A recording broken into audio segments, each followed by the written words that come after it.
Good morning बेटा, नमस्ते। देखो आज पढ़ते हैं हम अलंकार। 2 अंक का टॉपिक आता है बोर्ड में, अलंकार में।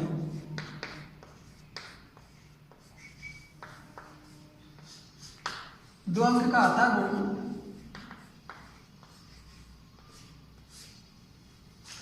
इस वर्ष आपके सिलेबस में 4 अलंकार हैं। गत वर्ष तक हमने 8 अलंकार पढ़े थे, लेकिन इस वर्ष 4 अलंकार हैं आपके सिलेबस में, अनुप्रास, यमक, श्लेष और उपमा। 3 अलंकार आपके शब्द अलंकार के अंतर्गत आते हैं और उपमा अर्थ अलंकार के अंतर्गत आता है। तो आज हम अलंकार की बात करते हैं। देखो, काव्य में अलंकारों की आवश्यकता क्यों पड़ी? अलंकार क्यों आवश्यक थे काव्य में? देखिए, जिस प्रकार किसी स्त्री की शोभा उसके आभूषणों से होती है, उसी प्रकार काव्य की शोभा भी अलंकारों के द्वारा होती है। अलंकार जो है, अलंकार का शाब्दिक जो अर्थ होता है वो होता है आभूषण। अलंकार का शाब्दिक अर्थ जो होता है वो क्या होता है? आभूषण, श्रृंगार। अलंकार का शाब्दिक जो अर्थ होता है वह क्या होता है? श्रृंगार और आभूषण या सजावट भी कह सकते हो आप, सजावट। यह अलंकार का शाब्दिक अर्थ होता है। अलंकार जो शब्द है, अलंकार शब्द 2 शब्दों के मेल से बना, अलम योग कार। अलम योग कार। अलम का अर्थ होता है शोभा और कार का अर्थ होता है करने वाला। अलम का अर्थ शोभा और कार का अर्थ होता है करने वाला, अर्थात शोभा करने वाला, शोभा करने वाला या बढ़ाने वाला। शोभा करने वाला या बढ़ाने वाला। अलंकार वैदिक काल से ही चले आ रहे। वेदों में, ऋग्वेद में भी अलंकारों के उदाहरण मिले, उपमा अलंकार के उदाहरण ऋग्वेद में भी मिले हैं। लेकिन हम साहित्य लौकिक की बात करें तो जो अलंकार हैं, उन अलंकारों के प्रवर्तक जो माना गया वो आचार्य भामा को माना गया। अलंकार के प्रवर्तक किसको माना गया? आचार्य भामा को माना गया। किसको माना गया है? भामा। आचार्य भामा को अलंकारों के जनक, प्रवर्तक, जन्मदाता माना गया।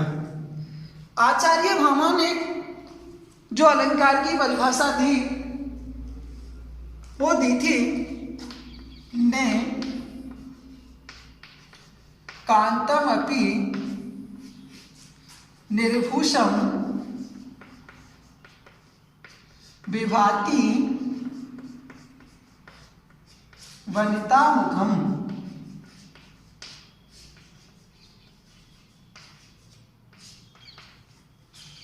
आचार्य भामा कहते हैं, ने कांतम अपि निर्भूषम विभाति वनिता मुखम। ने का अर्थ होता है नहीं, कांत माने शोभा और अपि माने भी, निर आभूषण, निर्भूषण, निर माने बिना और भूषण माने आभूषण के, विभाति माने होती है, और वनिता का अर्थ होता है स्त्री, और मुखम होता है मुख। अर्थात स्त्री की शोभा बिना आभूषणों के नहीं होती है, उसी प्रकार काव्य की शोभा भी बिना अलंकारों के नहीं होती है। तो ऐसा आचार्य भामा कहते हैं कि ने कांतम अपि निर्भूषम विभाति वनिता मुखम। ने माने नहीं, कांत माने शोभा, अपि माने भी, निर्भूषम माने बिना आभूषणों के, विभाति माने होती है, वनिता माने स्त्री के, और मुखम माने मुख की। अर्थात स्त्री के मुख की शोभा बिना आभूषणों के नहीं होती है, ऐसा कहते हैं आचार्य भामा। देखिए, आचार्य दंडी कौन? आचार्य दंडी कहते हैं, अनेक परिभाषा में आपको बताऊंगा। आचार्य दंडी के अनुसार काव्य शोभाकरान, काव्य शोभाकरान धर्मान अलंकारान प्रचक्षते।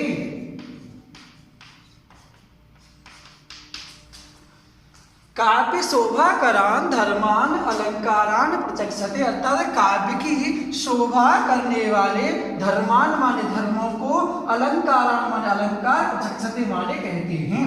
अर्थात काव्य की शोभा करने वाले, काव्य की शोभा बढ़ाने वाले धर्मों या तत्वों को ही क्या कहा जाता है? अलंकार कहा जाता है, ऐसा कहते हैं आचार्य दंडी। और देखिए आप आचार्य केशव क्या कहते हैं अलंकारों के बारे में। आचार्य केशव के अनुसार अगर हम परिभाषा पढ़ें तो आचार्य केशव कहते हैं यद्यपि सुजाति सुलक्षणी, यद्यपि सुजाति सुलक्षणी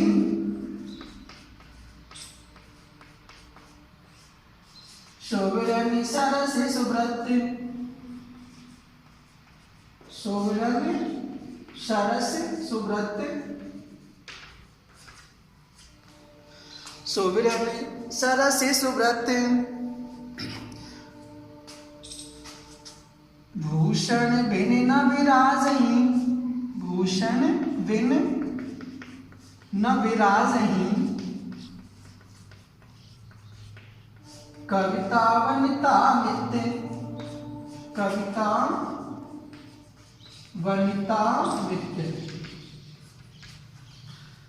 आचार्य केशव कहते हैं कि यद्यपि सुजाति सुलक्षणी शोभिरनि सरस सुब्रत भूषण बिन न विराजहि कविता वनिता मित्र। अर्थात आचार्य केशव कहते हैं यद्यपि माने भी, सुजाति सु माने अच्छी और जाति माने जाति, अच्छी जाति उच्च जाति की, सुलक्षणी अच्छे लक्षणों वाली, शोभिरनि सरस, सरस का मतलब रस युक्त, रसीली, सुवर्ण मान होता है सोना, भूषण बिन, भूषण माने आभूषणों के, बिन माने बिना, विराजे माने सुशोभित होती है, कविता वनिता मित्र, कविता और वनिता माने स्त्री। कवि आचार्य केशव कहते हैं कि अलंकारों के बिना, किसके बिना?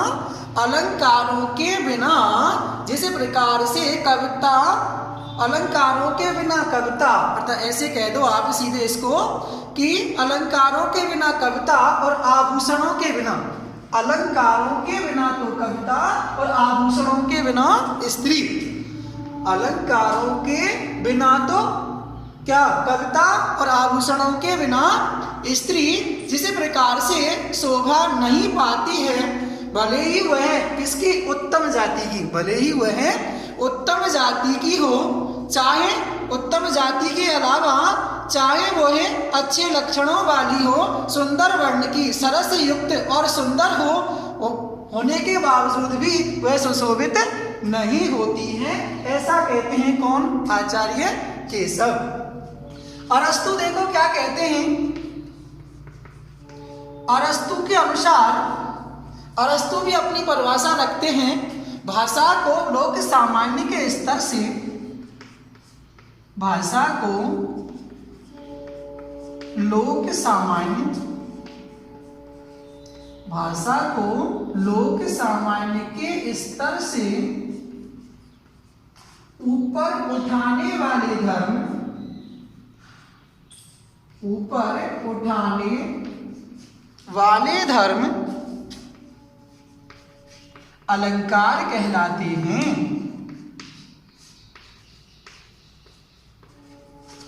ऊपर उठाने वाले धर्म क्या कहलाते हैं? अलंकार कहलाते हैं। तो अलग अलग विद्वानों ने अपनी अपनी परिभाषाएं रखी, लेकिन सबसे ज्यादा जो परिभाषा हम पढ़ते हैं, सबसे सुगम जो हमें पड़ती है वो पड़ती है आचार्य दंडी के अनुसार।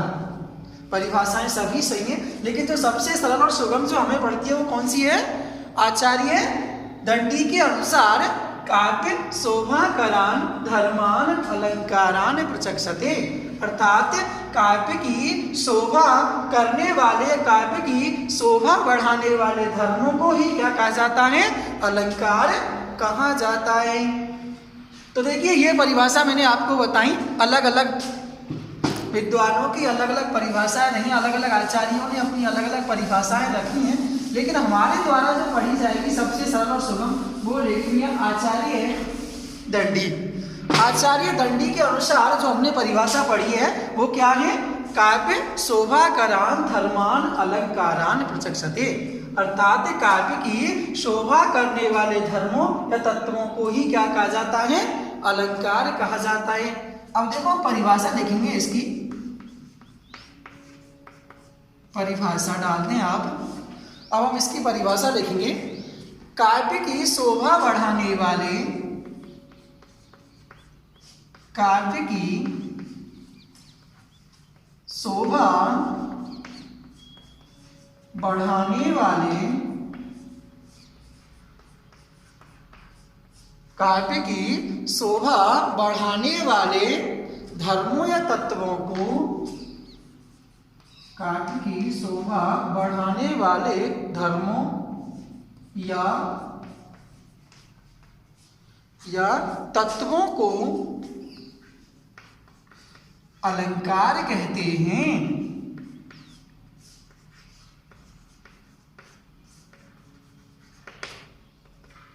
काव्य की शोभा बढ़ाने वाले धर्मों या तत्वों को ही क्या कहा जाता है? अलंकार कहा जाता है। अथवा हम इसको ऐसे भी समझ सकते हैं, अथवा शब्द या अर्थ की वह विशेषता, अथवा शब्द व अर्थ की, शब्द या कर दो, शब्द या अर्थ की वह विशेषता, शब्द या अर्थ की वह विशेषता जिससे काव्य में, जिससे काव्य में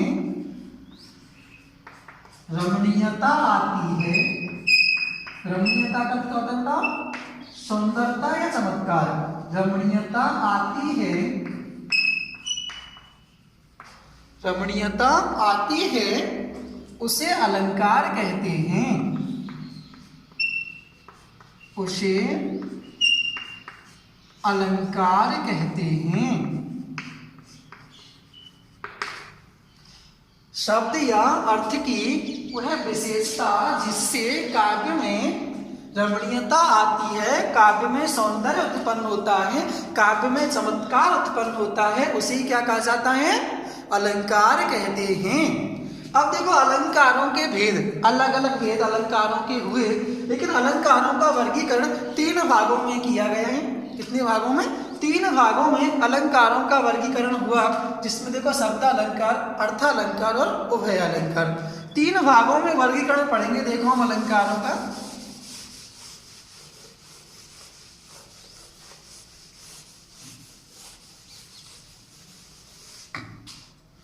अलंकारों का जो वर्गीकरण है वो कितने रूपों में पढ़ेंगे हम? 3 रूपों में भैया। अलंकारों के भेद लिख दो चाहे आप।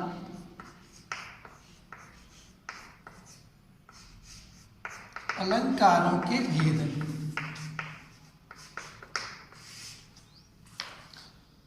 अलंकार के 3 भेद हैं।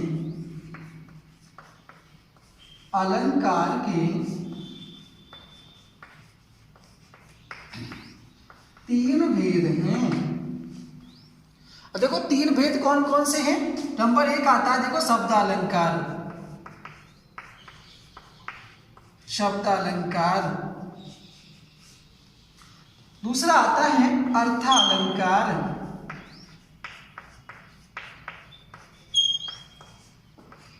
और तीसरा आता है उभय अलंकार।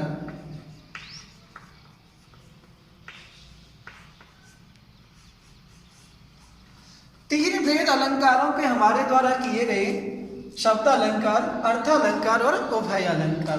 अब देखिए शब्द अलंकार, शब्द के द्वारा देखो नाम से ही पता चलता है शब्द अलंकार शब्द के द्वारा, अर्थात जहाँ काव्य पंक्ति में शब्द के द्वारा सौंदर्य उत्पन्न होता है वहां पे शब्द अलंकार होता है, और जहाँ पे अर्थ के द्वारा सौंदर्य उत्पन्न होता है वहां पे अर्थ अलंकार होता है। उभय, उभय मान होता है दोनों, संस्कृत में उभय का अर्थ क्या होता है?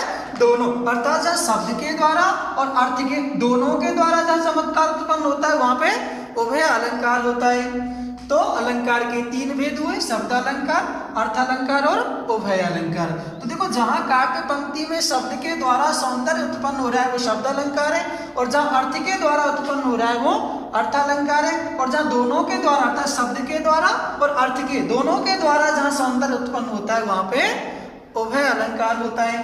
तो देखो पहली परिभाषा शब्द अलंकार की पढ़ते हैं, नंबर 1 डाल के आप लिखेंगे शब्द अलंकार।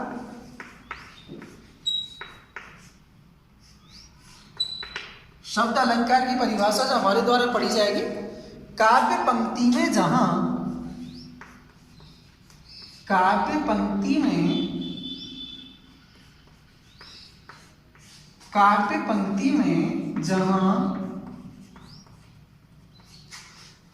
पंक्ति में जहां शब्द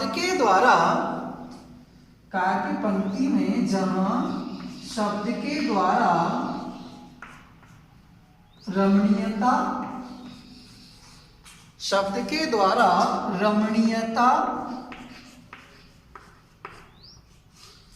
कोष्टक में देना आप, सौंदर्य रमणीयता आ जाती है,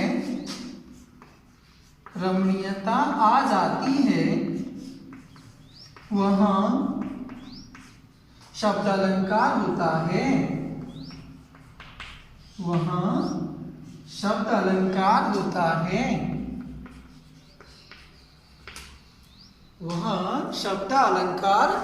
है, देखो दूसरी अथवा में परिभाषा पढ़ेंगे इसकी हम। पढ़ो आप, काव्य में जब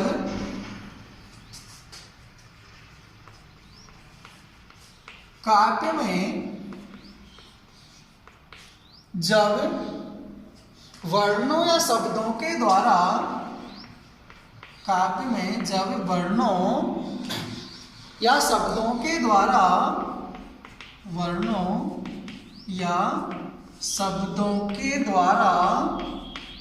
चमत्कार उत्पन्न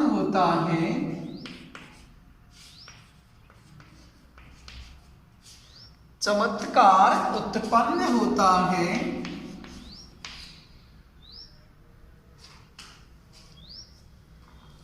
तो वहां शब्द अलंकार होता है।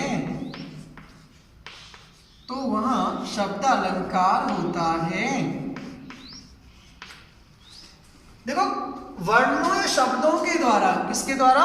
वर्णों या शब्दों के द्वारा चमत्कार या सौंदर्य उत्पन्न हो रहा है, रमणीयता आ रही है, तो वहां पे कौन सा होगा? शब्द अलंकार होगा। जैसे देखो उदाहरण पढ़ेंगे हम, जैसे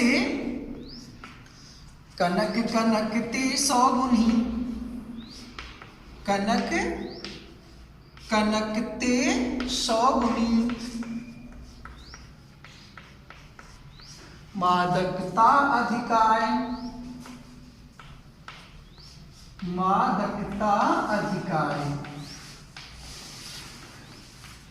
कनक कनकते सौगुनी मादकता अधिकाय। देखो आप, देखो कनक कनक जो शब्द है वो 2 बार आया है, कनक कनक शब्द इस पंक्ति में 2 बार आया है। देखो तो दोनों बार, अब यह शब्द के द्वारा चमत्कार उत्पन्न हो रहा है, कनक कनक, और शब्द के द्वारा सौंदर्य उत्पन्न हो रहा है। अगर हम इस जगह पे इसके अर्थ कर दें, कनक माने सोना और कनक माने धतूरा, अगर हम ऐसे ही कहें कनक धतूरे ते सौगुनी, तो इसका जो सौंदर्य है वो खत्म हो रहा है, क्योंकि यहाँ पे जो सौंदर्य उत्पन्न हो रहा है वो किससे हो रहा है? शब्द से। शब्द के द्वारा सौंदर्य उत्पन्न हो रहा है, कनक कनक शब्द है, पुनरावृत्ति हुई है शब्द की, तो कनक कनक 2 बार है, तो इससे इस शब्द से इसमें सौंदर्य उत्पन्न हो रहा है, ना कि इसका अर्थ करने पर। जो शब्द से जब यहाँ पे चमत्कार उत्पन्न हो रहा है तो वहां पे कौन सा अलंकार होगा?